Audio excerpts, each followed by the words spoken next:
This is Crawley's new farmers market.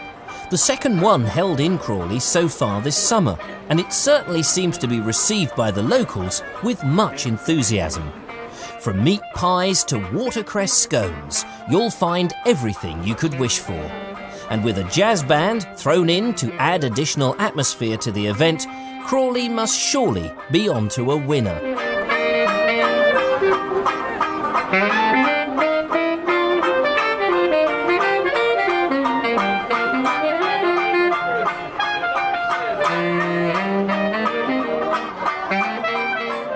Oh, isn't this fantastic? A beautiful sunny day, the stores behind us selling fantastic produce in a town where people haven't had this before.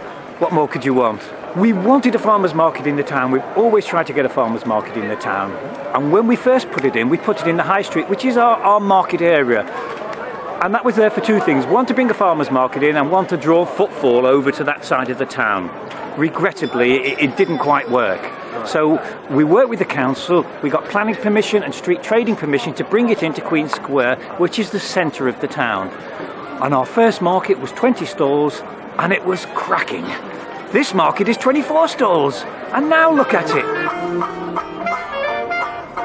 Tim Baker from Hempstead Fine Foods was the man behind the Crawley Farmers Market. How did he think it was going? First one was extremely successful. We were very lucky, we had a fine day. You'll notice today is a fine day. One of the keys of running a good market is to have good weather. I try to be lucky. You'll find that once customers know the market's here, they turn out. If they're going to turn out, we're going to be here for them. People become very aware, not just the fact it's local, but the fact it's green. You haven't got the food miles. Typically, if you're supplying a supermarket, your stuff will go to a depot maybe 150 miles away, then travel back 150 miles to your local store. With us, it travels 20 miles. We make pies, sausages, basically we're meat processors. You name it.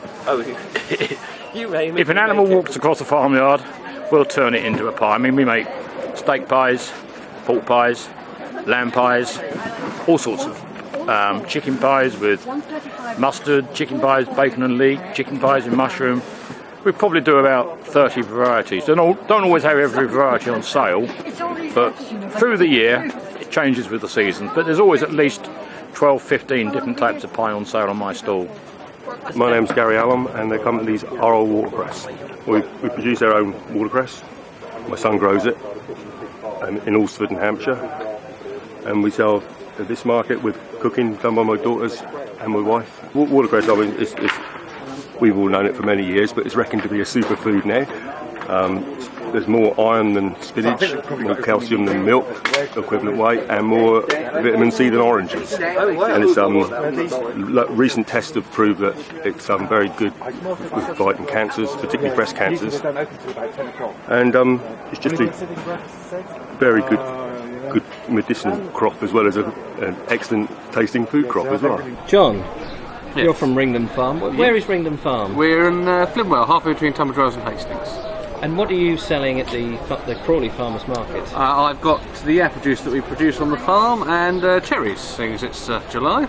Is it cherry season? Yeah, just the beginning of cherry season. We started about 10 days ago. So how long does cherry season last? About a month. Does it? Depends on the weather. Oh right. If we had last year, we had a lot of heavy rain. It split them all, so it's very weather dependent. So the apple juice that you do, you've got. I can see there's different coloured apple juices. Yes, we've got apple.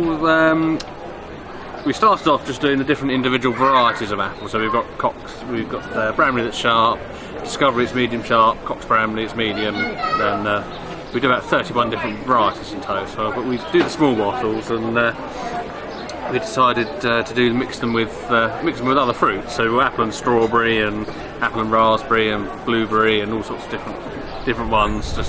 Right. How important is farmers markets to your business? We do it's about half farmers markets, half wholesale. So it makes up about 50% of the turnover of the farm. So